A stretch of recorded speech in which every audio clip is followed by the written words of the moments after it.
सही बात है कि शिक्षा इंसानियत के प्रवेश का द्वार खोलती है, शिक्षा विकास के द्वार खोलती है, शिक्षा एक योग्य नागरिक के लिए उसको अपना सही रास्ता दिखाती है। लेकिन शिक्षक ज्ञानवान हो, विद्यार्थी जिज्ञासु हो, जानने की तमन्ना हो और समाज या अभिभावक उसको सहयोग करने वाला हो, तो दुनिया की कोई ताकत नहीं कि वो देश का सर्वश्रेष्ठ नागरिक ना बने।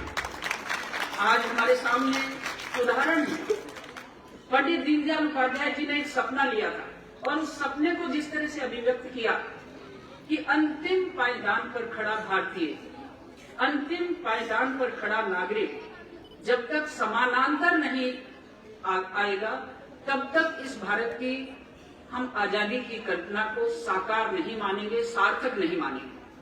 और इस सपने को साकार करने के लिए अनेकों नेताओं ने प्रयास किया और अंत्योदय नाम की स्कीम को चलाकर जब भैरव सिंह जी शेखावत ने क्रियान्विति में लाए थे तो उस समय भी शायद भारत के 70% नागरिक इस भाव को समझे नहीं थे। लेकिन आज 2014 से जब हम राष्ट्र को देखते हैं, देश को देखते हैं, तो एक आमूल चूक परिवर्तन की तरफ हमारा देश जा रहा है। और वो परिवर्तन ऐसा है जो वाकई में 65 वर्ष के राज को केवल मात्र 9 वर्ष के राज ने पीछे छोड़ दिया है। मैं ये कहना चाहती हूँ, पार्लियामेंट में भी मैंने 13वीं लोकसभा में भी कहा और आज जब मुझे 17वीं लोकसभा में आपने आशीर्वाद देकर वहां भेजा तब भी मैंने ये बात कही है कि हम देश के बहुत सारे गांवों को जब देखते हैं तो मैं अभी 27 तारीख को अलवर जिले के थानागाजी के राजौर के इलाके में थी जहां लगभग 25 गांव, छोटे बड़े गांव बसते हैं। वहां जाकर भी मुझे वही पंक्तियां याद आई कि ऐसी पंक्तियां जिनके लिए शायद आप नहीं सोचेंगे, किसी कवि ने लिखा है कि अटका कहां स्वराज्य बोल दिल्ली तू क्या कहती है, तू रानी बन गई वेदना जनता क्यों सहती है। आप ये देखिए कि उस जगह जाकर भी मुझे ये पंक्तियां याद आई।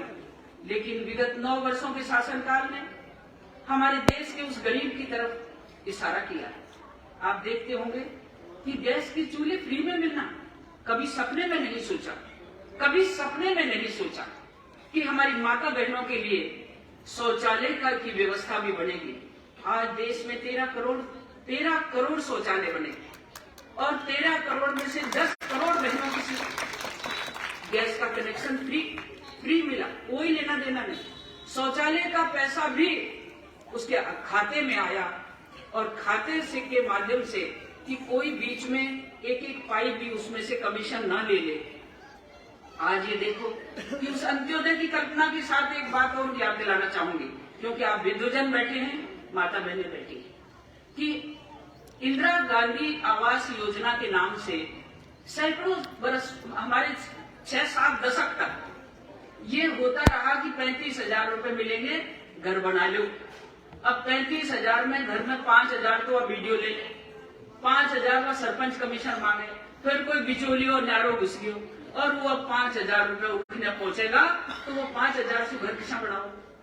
वो भी बेचारा सोच लेता था कि मेरे भाग्य में कच्चा घर है, टपकती छान में मेरी पत्नी खाना बनाएगी, जब छान टपकना बंद हो जाए। लेकिन इस बात को किसने देखा? अंत्योदय की उस भावना को लेकर के हमारे देश के यशस्वी प्रधानमंत्री नरेंद्र मोदी ने देखा और देखकर क्या कहा, क्या किया, उसको भी हमको याद करना चाहिए। 1,48,000 रुपए पक्के मकान के, 12,000 रुपए साथ में शौचालय के, बिजली का कनेक्शन फ्री, गैस का कनेक्शन फ्री। इतना करने के बाद भी उस पैसे को डायरेक्ट उसके खाते में डाला, बिचौलियों के हाथ में नहीं दिया। ये बात हम जनता के बीच में जागरूकता से यदि बोले तो हम ये देखें कि 9 साल बेमिसाल ये राज देखिए। ये तो मैं एक गरीब की बात करना चाहती हूँ, लेकिन इसके साथ ही यदि एक बात और कहूँ कि हमारे देश को, हमारे देश की इमेज, हमारे देश का सम्मान, हमारे देश की गरिमा किस तरह से गिरवे रखी हुई थी कि अमेरिका में जाते थे हमारे 9 साल से पहले के प्रधानमंत्री तो अमेरिका का राष्ट्रपति उनसे मिलने नहीं आता था, उनसे मिलने नहीं आता था।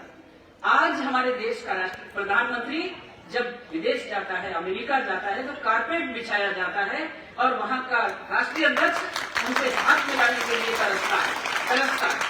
तो हमारे देश का सम्मान कितना बढ़ा, हमारे देश के गरीब का सम्मान बढ़ा, हमारे देश के भारत माता का सम्मान बढ़ा। और इसके साथ ही देखो आप, योग की बात, हमारी 2 बेटियों ने अभी योग का प्रदर्शन जिस कुशलता से किया, और मैं देखकर ये कह रही थी कि ये योग 170 देशों के अंदर किसने आज लागू किया। आप ये देखिए कि यूएनओ में ये प्रस्ताव रखने वाले हमारे यशस्वी प्रधानमंत्री ने देश के नहीं 170 देशों में योग की कला को, योग की सक्षमता को, योग की शिक्षा को प्रचारित करना और यूएनओ में मान्यता दिलाना। लेकिन बाबा रामदेव को भी मत भूलो, जिसने क्रांति के रूप में बाबा रामदेव ने योग सिखाया।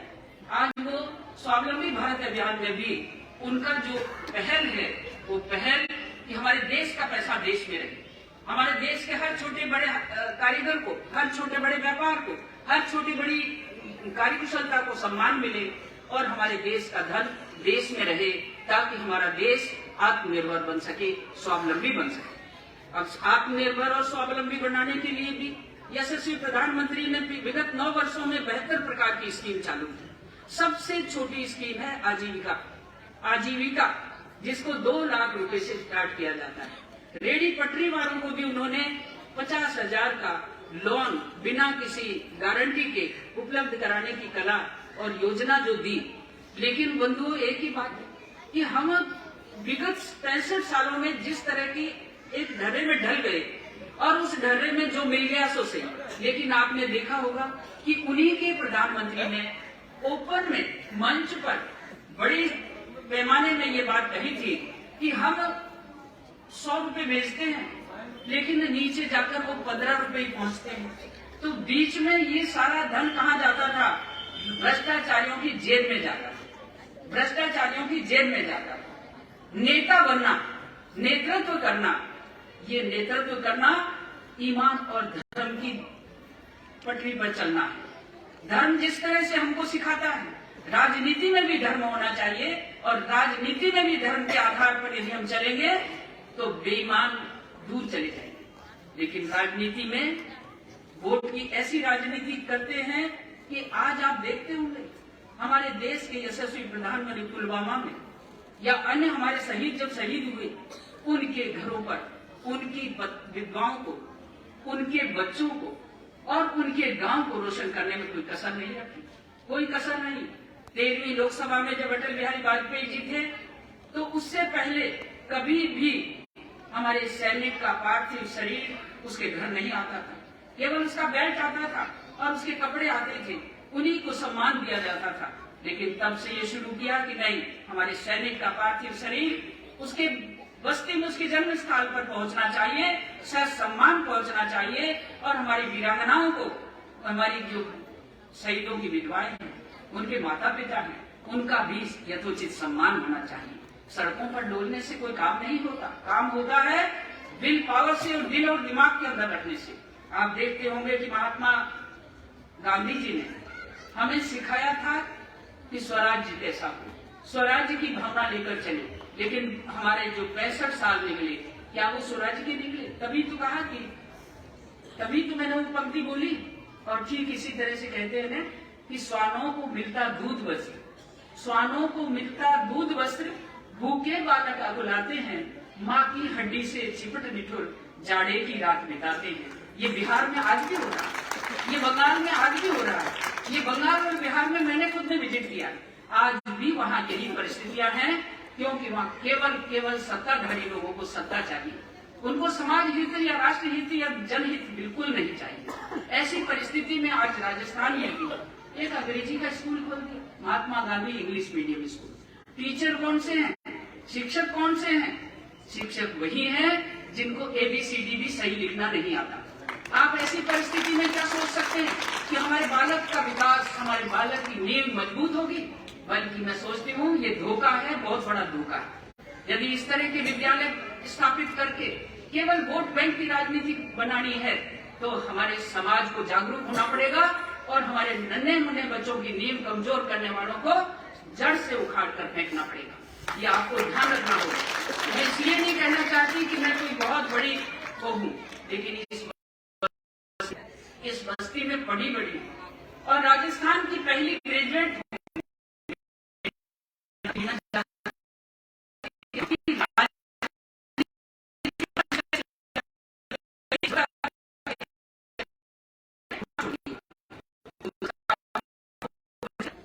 कोई हाईकोर्ट, कोई क्या मजमे बनाते हैं। अरे देखो तो सही, मोदी ने इतना बड़ा रोड पूरे दौसा जिले को दिया। दौसा जिले में उद्घाटन हुआ, अभी आगे का बाकी है।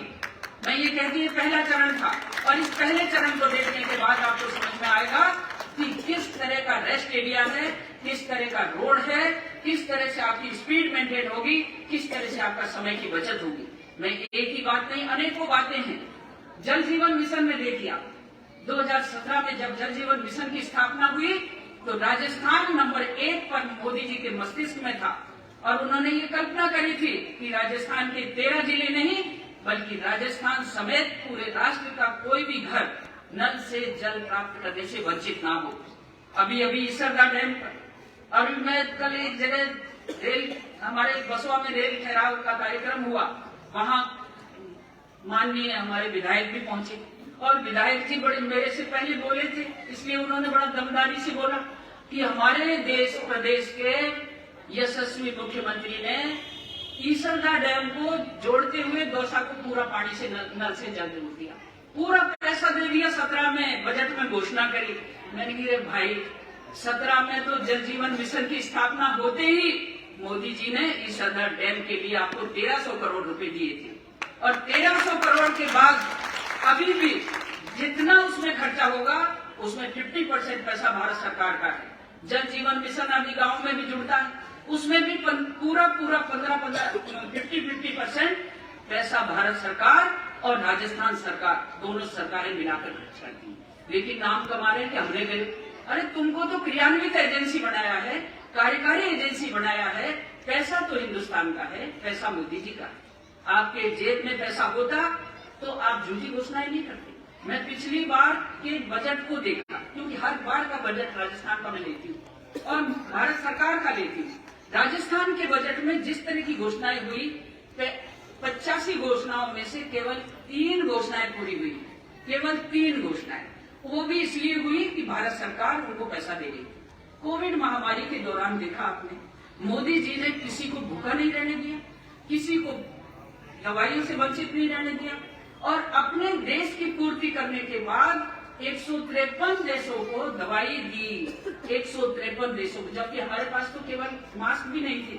हमारे पास उस समय जो पोजीशन थी, और उस समय जब आपने ताली बजाई, थाली बजाई, दीपक जलाए, तो लोगों ने, हमारे विरोधियों ने मजाक उड़ाई थी।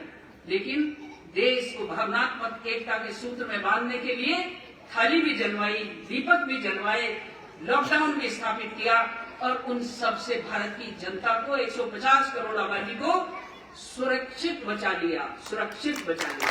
इस बात को भूलना नहीं चाहिए। और हमारे समाज सेवियों ने कसर नहीं छोड़ी, चाहे मास्क बांटना है, चाहे भोजन बांटना है, चाहे पीड़ित कोई है उसको पीड़ा से दूर करना है, तो समाज का, भारत का नागरिक, राजस्थान का नागरिक, दौसा जिले का नागरिक, हर नागरिक सेवा देने के लिए तत्पर था। ये सेवा किसके मन में है? ये सेवा किसके मन में है? क्या पप्पू के मन में हो सकती है? नहीं हो सकती, क्योंकि जाके पावन फटी विवाई, वो क्या जाने पीर पाए। तो मैं आपको इसलिए इस बात को कहना चाहती हूँ, हमारी शिक्षण संस्थाएं, हमारे आदर्श विद्या मंदिर संस्थान, ये संस्थान संस्कारों का निर्माण करते हैं, योग्य नागरिक का निर्माण करते हैं, समर्पित भाव से काम करने वाले, धर्म पर चलने वाले नागरिकों का निर्माण करते हैं। लेकिन इस निर्माण में पूर्णता तभी होगी जब हमारी माता बहनें सुधरेगी। हमारी माता बहनें, जब पावना आ जाता है, भाई आ गयो तो खूब खीर जलेगी, और कोई दूसरा पावना आ गया तो कमजोरी, ऐसा नहीं होना चाहिए। हमारा बेटा बेटी, दादी दादा से यदि बात नहीं करते तो उस बेटा बेटी को संस्कार दीजिए कि वो अपने दादा दादी से, बुजुर्गों से बात करे, और घंटा आधा घंटा बहू को भी अपने ससुर सास के बीच में बैठकर थोड़ी देर बात करनी चाहिए। हमारी पारिवारिक संस्था, मुझे याद आता है मेरी जीजी जब यहाँ हम छोटे थे तो हमारी झोली में मूंगफली भर देती, कभी मक्का का दिना मक्का दे जा ऊके दिया, और हमारे यहाँ टिंडे खरबूजे खूब करते थे, तो हमारी झोलियों में भर के कहती है कि वो फलानी का दिया। आज देने की भावना कहाँ है कि जहाँ चमाचम हो, जहाँ कोई गिफ्ट देनी हो, चाहे वो गिफ्ट हजारों की जाए, लेकिन उसके घर जा रही है जिसके घर कोई जरूरत नहीं है, उसके घर जानी चाहिए जिसके जरूरत है, उसके घर जानी चाहिए जिसके जरूरत है। मैं अधिक नहीं कहना चाहती क्योंकि शिक्षक भी हूँ, राजनेता भी हूँ, और संस्कारित करने वाले आप सब बैठे, मेरी बहुएं बेटियां बैठी हैं, वो भी जानती हैं इस बात को। मैं आज भी आपको कहती हूँ, मानव का जन्म बड़ी मुश्किल मिलता है। मानव का जन्म यदि मिलता है तो उसका यथोचित उपयोग, और यथोचित उपयोग पेट पालने में नहीं, समाज पालने में, परिवार पालने में, अन्यों को सहयोग करने में होना चाहिए। मैं ये कहना चाहूंगी कि हमारे शास्त्रों ने कहा है ना कि 84 लाख ही होनी चाहिए। अब ये 84 लाख कहना भजन गाओ, जब शायद भजन गाओ मैं बंद कर दी होगी, तो भजन गाते थे जब सुनते थे हम कि 184, और ये सही बात है कि स्थावर वरम विनस्ति लक्ष्यम, 20 लाख ये पेड़ पौधे और वनस्पति, जल जम 9 लक्षम, जल में रहने वाले जीव 9 लाख है, जल जम 9 लक्षम, कुर्मश्च रुद्र लक्षम, रेंगण कर चलने वाले जीव 11 लाख हैं, और 10 लक्षम पक्षी नाम, 10 लाख है पक्षी, और 3 पशुमान, 30 लाख पशु हैं चौपाई, और 4 लक्षम बानरा, 4 लाख फिर बंदर हैं। ये टोटल मिला के 84 लाख हुए। ये किसने बताए? ये हमारे ऋषियों ने, हमारे मुनियों ने, हमारे प्राचीन ग्रंथों में लिखे हुए उस गौरवमयी गाथा ने ये हमको बताए। कल्याण नाम का एक अंक निकलता था, और 82 में उस अंक में ये बात आई थी कि 84 लाख योनियां इस तरह से डिवाइड हुई, लेकिन तत्पश्चात मनुष्य जीवन पाता है। अब आप देख लो कि कितना चक्र घूमना पड़ता है, तब आप और हमारे जैसे मुखोटे यहाँ इस धरती पे उतरे। ये धरती पे उतरने वाले आत्मा लेकर उतरे। उस आत्मा के अंदर यदि आपके कोई निष्ठा है, संस्कार हैं, आप उस आत्मा को पहचानते हैं, या केवल नोट को पहचानते हैं, रकम को पहचानते हैं और एक दूसरे के ऊपर चढ़ के आगे भागते हैं, तो काम चलने वाला नहीं। बंधुओं, मेरा घर है, इसलिए घर के अंदर ज्यादा बातें की है, अन्यथा मैं शिक्षा में जब भी जाती हूँ शिक्षकों के पास, तो 2 ही बातें करती हूँ कि आप ज्ञानवान होइए, जिज्ञासु विद्यार्थी को प्राप्त करिए, और समाज का सहयोग प्राप्त करिए। जिज्ञासु विद्यार्थी जब ही हमें मिलेगा जब हम उस विद्यार्थी की माँ से मिलेंगे। माँ से जब तक नहीं मिलेंगे जब तक जिज्ञासु विद्यार्थी नहीं मिलेगा, क्योंकि जब बच्चा स्कूल नहीं जाता, 8वीं के बाद मैं भी उसकी कि कौन पढ़ू, और भाई हरिप्रसाद जी, गिरिराज जी का पिताजी, और भाई घनश्याम जी उनके पिताजी गोविंद बाबा, इन्होंने कहा कि अरे नहीं, स्कूल नयो खुल्यो छे, आप कन्या को एडमिशन सबसे पहला कराना। और मेरा एडमिशन किया बड़े भाइयों ने मिल करके, पिता ने मिल करके, और उसी का परिणाम है कि मैं आज आपके सामने खड़ी हूँ और आपके सामने बोल रही हूँ। तो शिक्षा वो एक मंच है, शिक्षा वो एक ताकत है, शिक्षा वो एक बड़ी हस्ती है, लेकिन संस्कार के बिना शिक्षा का कोई अर्थ नहीं। ये डिग्रियां कितनी भी ले लो, ये कितने भी आप बड़े बड़े काम कर लो, लेकिन जब तक दिल और दिमाग में संस्कार नहीं होगा, अपने बड़ों के प्रति आदर नहीं होगा, तब तक ये काम नहीं चलेगा। आज दादी बाबा पहले चिट्ठी के लिए इंतजार करते थे। आदर्श विद्या मंदिर संस्थान के सभी प्राचार्यों से मैं कहना चाहूंगी कि पाती लेखन मत छोड़ो, पाती लेखन मत छोड़ो। मैं भी नव सिम्मश्री पर 101 पत्र लिखती हूँ, जिसमें ज्यादातर मैं आदर्श विद्या मंदिरों के प्रधानाचार्य को ही देती हूँ। मैं आपको ये कहना चाहती हूँ कि पाती जब उस बुजुर्ग को मिलेगी जो मोबाइल को हैंडल करना नहीं जानता, जो आपके बड़े बड़े टेक्नोलॉजी को हैंडल करना नहीं जानता, वो इंतजार करता है कि मेरा बेटा कहीं रहे, मेरा पोता कहीं रहे, तो मुझे पाती लिखकर भेजेगा। ये पाती लिखने की परंपरा हमारे आदर्श विद्या मंदिरों में पहले भी थी और अब थोड़ी लुप्त हुई है। मैं पुनः उसको कहना चाहूंगी कि ये जरूर लिखी जाए, आज हम जो खड़े हैं, मैं खड़ी हूँ आपके बीच में, केवल इसीलिए खड़ी हूँ कि ये कहा था कि या सासरे जाओगी तो चिट्ठी लिखकर खंडादेव करेगी, एक ही भावना से। लेकिन उस एक ही भावना ने क्रांति की और रपटते रपटते कहते ना कि गंगा जी में बेडोल भाटो गिरे थे और वह भाटो पानी का चपेट सो गोल हो जाओ थे, शिवलिंग बन जाओ थे। वो स्थिति हमारी थी, वो स्थिति हमारी थी। और मैं ये नहीं कहना चाहूंगी कि वर्तमान सरकार भारतीय जनता पार्टी की है और भारतीय जनता पार्टी की ही रहेगी और भारतीय जनता पार्टी का यशस्वी प्रधानमंत्री इस देश के नंबर 1 का देश उन्हें जगत गुरु बनाकर ही छोड़ेगा। इसी भावना के साथ बहुत बहुत आपने सम्मान दिया, सत्कार किया, बहुत बहुत धन्यवाद। लाल चौक के लिए इशारा किया है भाई साहब ने, उस लाल चौक के काम को भी, आदर्श विद्या मंदिर के काम को भी मैं पूरा करूंगा।